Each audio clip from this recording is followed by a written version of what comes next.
We're very pleased to have with us today Virginia Gamba, the Secretary General's Special Representative on Children in Armed Conflict. As you know, the Secretary General's report, annual report on children in armed conflict is now out and is available. There's a press release is available as well on this. And Ms. Gamba is here to talk to you about this year's report, which will be presented in a meeting to the Security Council next week. Ms. Gamba, the floor is yours. Thank you so much. Just making sure I have everything. Yes.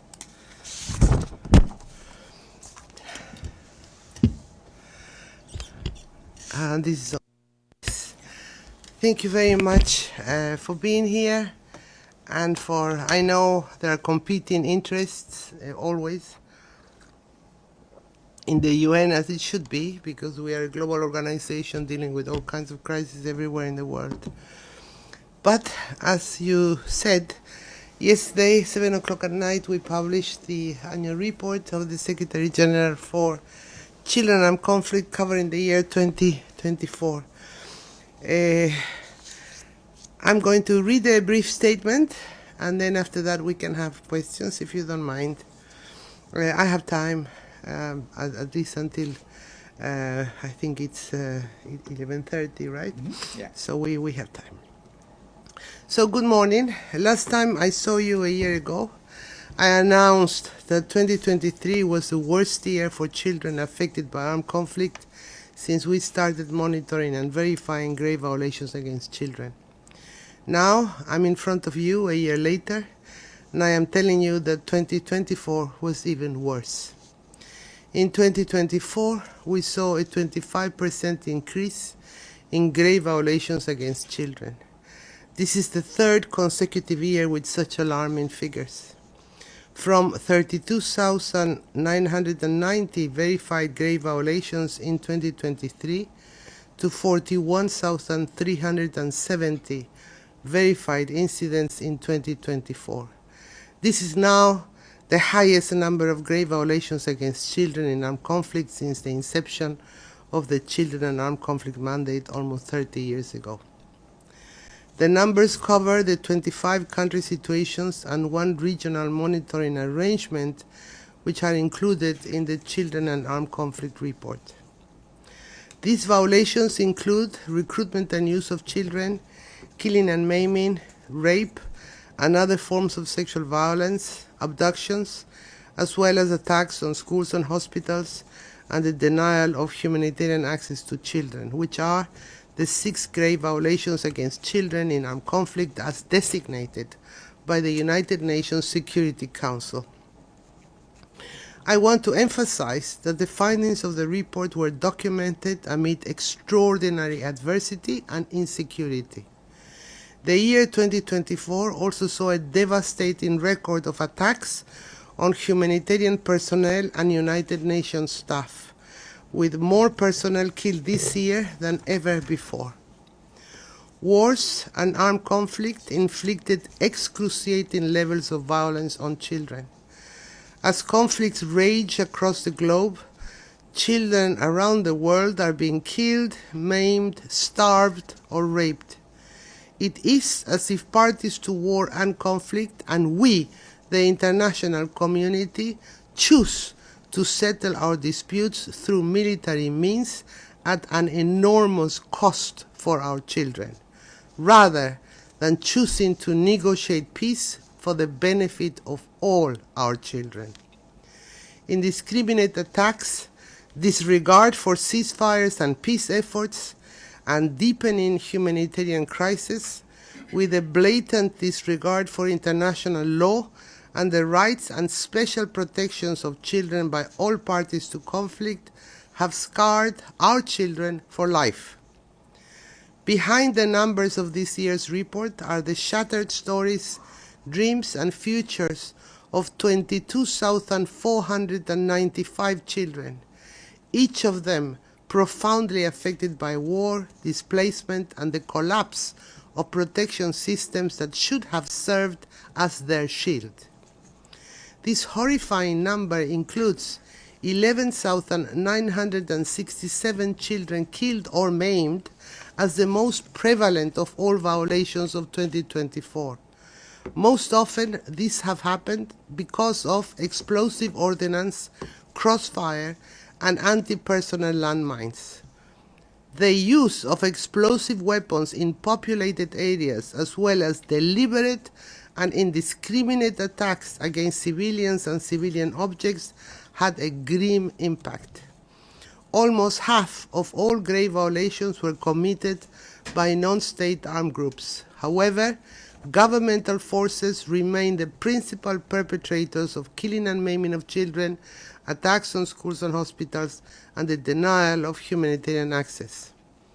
The second most prevalent violation was denial of humanitarian access to children, with 7,906 collective incidents of denial, and coming a third close was 7,402 children that were recruited or used in the 25 situations and one regional monitoring arrangement on the CAC agenda, which I oversee. Countries with the highest levels of violations in 2024 were Israel and the occupied Palestinian territory, notably the Gaza Strip, then the Democratic Republic of the Congo, Somalia, Nigeria, and Haiti. Most grave violations showed an increase in 2024, including attacks on schools, 44% increase, and rape and other forms of sexual violence, 35% increase. Here, I want to express my deep concern at the continuous increase in verified incidents of sexual violence against children, as the numbers had already increased by 25% between 2022 and 2023. Data for some countries is particularly staggering. For instance, in 2024, for Haiti alone, over 550 children were victims of sexual violence, with over 70% of these cases involving gang rape. In Nigeria, over 400 children were subjected to sexual violence, including forced marriage. In the Democratic Republic of the Congo, the United Nations verified that over 350 girls were subjected to sexual violence, including rape, gang rape, and sexual slavery. Excuse me. In addition, this year, the number of children victims of multiple grave violations, more than one violation per child, increased by 17% through the convergence of abduction, recruitment and use, and sexual violence, representing an alarming escalation in brutality. The situation faced by children has deteriorated in several contexts, such as Lebanon, Mozambique, and Haiti, which witnessed a sharp increase in grave violations, more than 500% in the cases of Haiti and Mozambique. I want us to pause to think for a second about what this all means. Children living amid hostilities are being robbed of their childhood. We are faced with parties to conflict who, instead of recognizing the special protection afforded to children, are blatantly ignoring international law and show little to no political will. Perhaps nowhere in the news is this more visible than in Gaza. The magnitude of the suffering of the children in Gaza defies and contravenes every human standard. We cannot continue to stand by and watch with no action. There is no justification for depriving children of access to survival means such as food, healthcare, and security. It is imperative that Israel facilitate safe, rapid, and unimpeded passage of humanitarian relief to civilians in need in the Gaza Strip. And it is imperative that the armed groups inside Gaza prime humanitarian relief over their political aspirations, including through the immediate release of all Israeli hostages, alive or dead. The rules of conduct in hostilities apply to each and every party in each and every conflict, and they must be respected and upheld at all times. The children of Gaza dying for lack of essential assistance and life-saving elements will stand as silent shadow witnesses to this lowest degree of inhumanity, which for sure is preventable. The report presented to you must serve as a wake-up call. I call on the international community to recommit to the universal consensus to protect children from armed conflict, and on parties to conflict to immediately end their wars, which are fought over the bodies of their own children. All parties to conflict must uphold the core principles of international humanitarian law that impose limits on the destruction and suffering caused by armed conflict: humanity, distinction, proportionality, and necessity. The report also shows that children are also, in some instances, being re-victimized. 3,018 children were detained for their actual or alleged association with parties to conflict, an increase compared to the previous year. I want to remind you that children released from armed groups or forces should be treated primarily as victims, and that alternatives to detention should be actively sought, with the best interests of the child always in mind. I call on the international community to support age and gender-appropriate reintegration programs as an indispensable element for sustainable peace. Faced with this situation, the United Nations has continued to engage to deliver progress for children affected, and close to 16,500 children formerly associated with armed forces or groups were provided with protection or reintegration support during 2024 in countries on the CAC agenda, an increase compared to 2023. This brings the total of children released from parties to conflict since 2005 to over 200,000. I want to take this opportunity to emphasize the importance of supporting the release of children from armed forces and groups, but also their reintegration.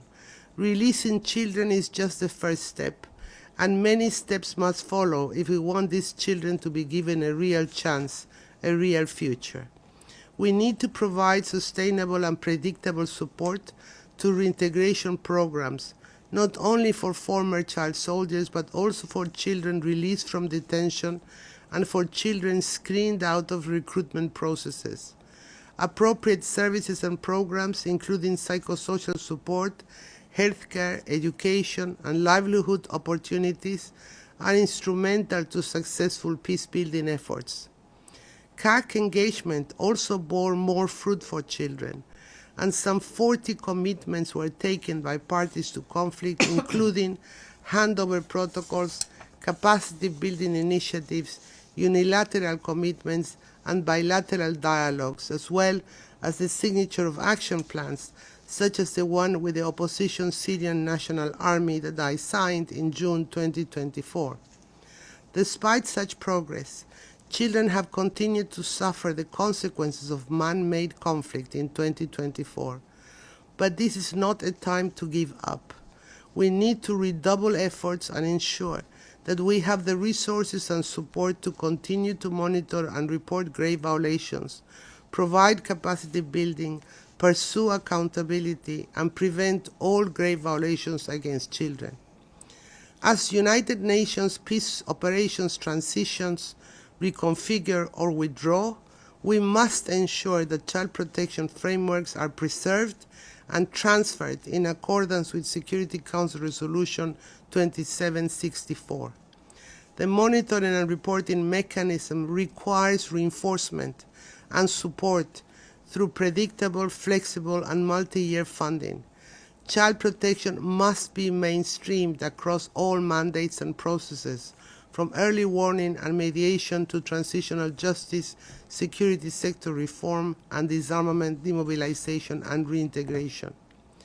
Because of the significantly reduced word count, our report unfortunately contains very limited examples of the suffering of the face of these children. We are thus publishing with the report a summary document which includes additional information such as comparisons, information on gender, and individual stories for each of the grave violations. It is an invitation to look beyond the numbers. I invite you to have a look at it. Before opening to questions, let me remind you that my office is working to end and prevent all grave violations against children, and we do that with a wide range of partners, member states, international and regional organizations, DPO, DPPA, and UNICEF, as well as UN agencies, funds, and programs, and their civil society partners. More specifically, I want to stress the crucial work done by child protection actors on the ground, often in extremely difficult circumstances. They often face threats daily in several country situations, and we want to express our concerns and ask all parties to allow them to do their work, which is to provide protection and life-saving aid to children affected by conflict. It is also important that the international community continues to support them. Finally, let me say that beyond the work and efforts of all partners, ultimately, the key to ending and preventing grave violations against children is peace. We must strive for peace.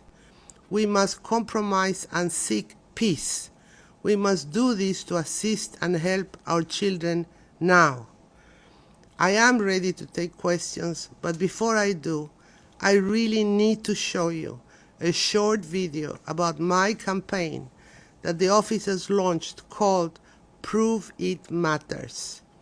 Can we please see the short video now?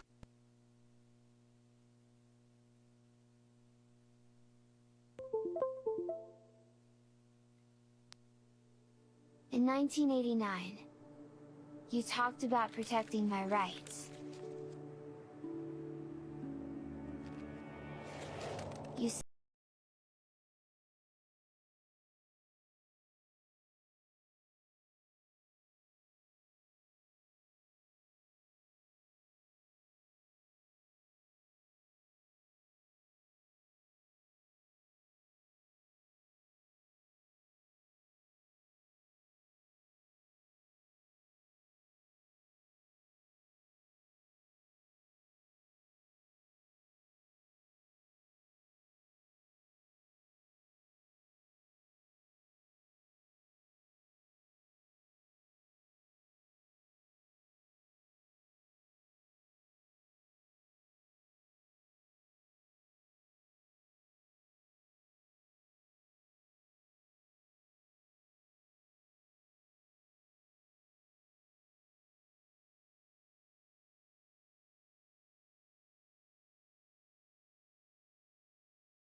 Child, and to take immediate and concrete measures to safeguard children's rights now, not tomorrow. Thank you. Thanks very much. We'll now open the floor for questions. First question goes to Abdul Hamid.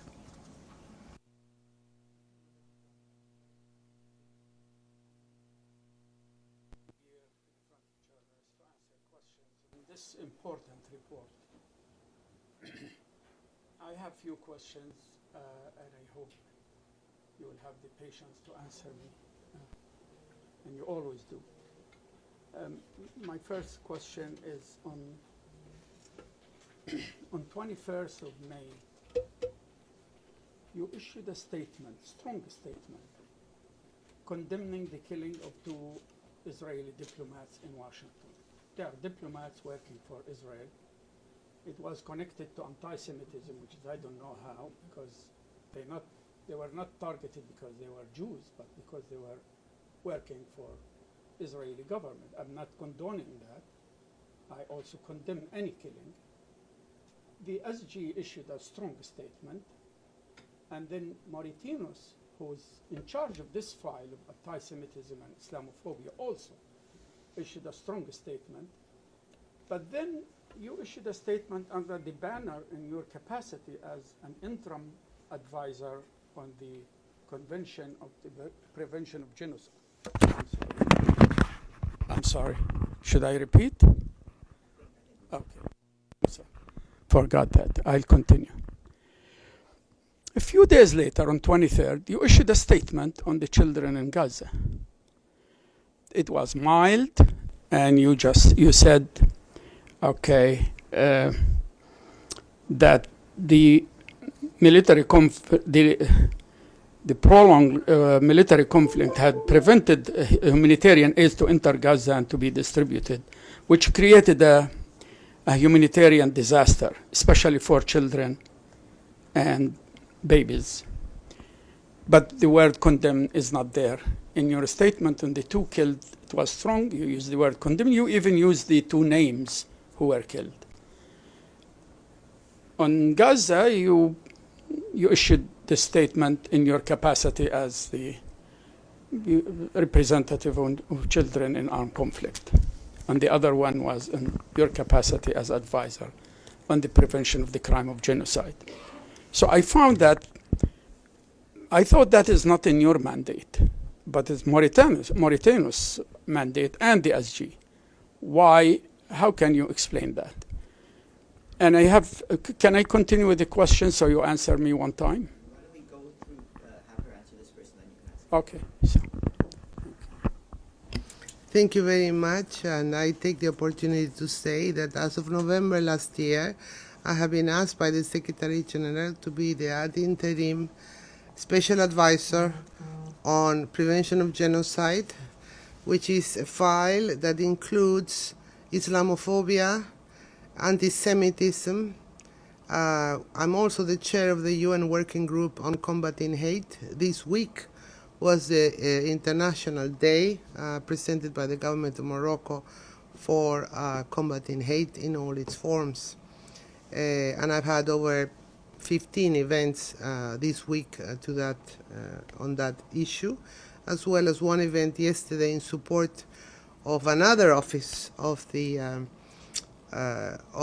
Secretariat, which is the Office of the Prevention of Sexual Violence in Conflict, because yesterday was the International Day to Prevent Sexual Violence. So I thank you for noting my other role. It has been very difficult to do both roles at the same time. It is very onerous. So thank you very much for noticing that I have been doing my job in both cases to the best of my ability as the situation moves. As you know very well, the 2 mandates are very different. What is required of them is something very different. I am very sorry that you felt that you had to compare them. For me, they are non-comparable. They're 2 different things done under 2 different hats with 2 different principles and 2 different mandates. So I'm sorry that you felt that you had to compare and contrast, but I hope that your next question is about children and armed conflict. Yeah, my next question is about the numbers. And in paragraph 101, you said that 1,259 Palestinian children killed, and you distributed these killing between the West Bank and Gaza, and even the Palestinian Authority killed 2, the settlers killed 1. But the number of 1,259 is way under reported. As you know, I mean, Mr. Tom Fletcher put larger number, Lazzarini put larger number. Everyone knows that the number goes between 13,000 and 17,000. It could be more. The many children died not directly by bullets, but by famine also, or for lack of medicine. So how could you come up with this number, which is very, very low? And everyone knows that. Thank you. I think that you've been and I've been in this room with you for many years. And every year we try to explain why the mandate of CAC is different. to anything else. Whatever we do, it can never really be contrasted or compared with what other agencies, funds, and programs do. My quick answer to you would be that you should put your questions to OCHA, to UNHCR, to OHCHR, or even to the Secretary General himself. You have to understand there's one UN, and every day, if not every week, there are figures and there are statements that come out from different bodies within the UN system, all calling attention on the same issue and on the same problem. So rather than compare us to what everybody else is doing, you have to understand how we operate, and we've explained this many, many times. The mandate is a 30-year-old mandate. It is obligated to use a specific type of verification process that has to be done according to what is called the Monitor and Reporting Mechanism Guidelines, which is a Security Council tool that we are obliged to do. Now, who does that in the field? It is officers of the UN that are trained on monitor and reporting verification processes. This is ongoing. I think I'm actually very proud of the UN monitors on the ground, because I've never seen them make so many verifications and the attempt of so many verifications over the last 2 years, particularly in Gaza, as they have been able to do at great cost to themselves, with very limited access and with very little resources. What other agencies do is normally talking about a situation of their purview, which includes, if you are a World Food Program, you talk about that. If you are UNICEF, you talk about that. If you are about refugees, you talk about that. And you ask and you plead always for the same thing, with this access and more support from the international community and more support from Israel to allow these systems to get through to the children. So, as relates to denial of humanitarian access, as you know, in our mandate, it's not a listable violation, but we nevertheless do a big effort to verify, according to the MRM guidelines, every one of the reports we get. It does not mean, and it never has meant, that the figures that we present are what there is. It is always the verified minimum that our monitors can produce that year.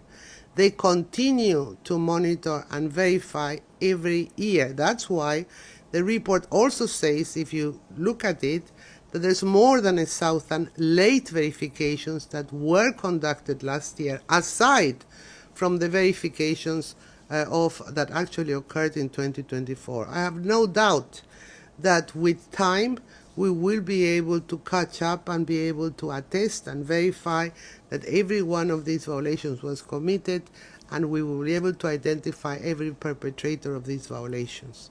So I cannot answer you in any other way, but I want to say that you are correct in that Gaza has been one of the most important situations repeatedly for a couple of years now, and it has shown really horrible levels of suffering, particularly for children.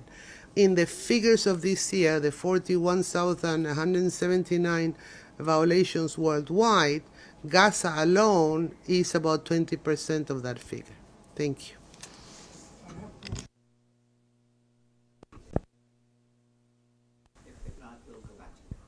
Just two short questions. I don't want to take all your time. One question is why the Israeli settlers were not included in the list of non-state actors violators. And the second, have you tried again to visit Gaza if you were prevented or if you even did not try? Thank you. Thank you very much. Well, you will notice again on the reports, and not just last year, but for several years now, we have made it a point to try to identify different perpetrators. It would be, relatively easy if we didn't do our work well and we just blanketed one side and another side and we put everything behind it. But we believe very strongly that if we have to engage to change behavior and conduct, and we have to try to persuade to engage in some type of action to stop violations, we need to be able to identify the perpetrators. And the settlers have been already identified, not just settlers, there's a number of other bodies, including civilians, communities, that have now been identified, and the numbers as identified and verified are in the annual report. The decisions on listing of different parties rest solely with the Secretary General. So he has the same figures that you have, that we have produced, and at this point in time, the only listed party in Israel is the Israeli Security and Defense Forces, which is a broad array of government forces. But there is a specific mention when the monitors were able to identify other groups, such as the settlers. As to my issue of the visit of Gaza, I have offered many times to go to Gaza, many times. But you have to understand, this is a one UN system. I am an Undersecretary General. When I travel, I require, and it is specific for the protocol of a traveling Undersecretary General, that there must be certain security conditions as well as certain protocols, visas, etc. When there's a tragedy of the size of the one that we're seeing in Gaza over the last 2-3 years, then the whole of the UN must engage. And it is the UN itself, I would say, at the level of the highest level of the UN, that organizes itself so as to prime the visits of different USGs at the same time, so that very few times more than one is in the room or in the field at the same time as another one. In my case, I tried and I offered 4 times to go to Gaza. Every time it was not so much a situation of visas being denied, which in some cases they were, but more importantly in being asked to allow some of my colleagues to prime their visits over mine. And I accepted. Perhaps I should not have accepted. But at the time, and you know the way the UN works, we prime the humanitarian above the political always. And the needs are such that always, that was what the coordinator of the UN on the humanitarian assistance recommended. And I follow the recommendations of the system. So thank you very much for that. Thank you. And with that, I would like once more to thank Virginia Gamba, the Secretary General's Special Representative for Children in Armed Conflict. Thank you, especially over all these years, for all these great briefings and reports. We really all appreciate them. Thanks very much. Thank you. I will not miss you. I am going to my retirement with a peace of mind. Thank you. Thanks so much for everything.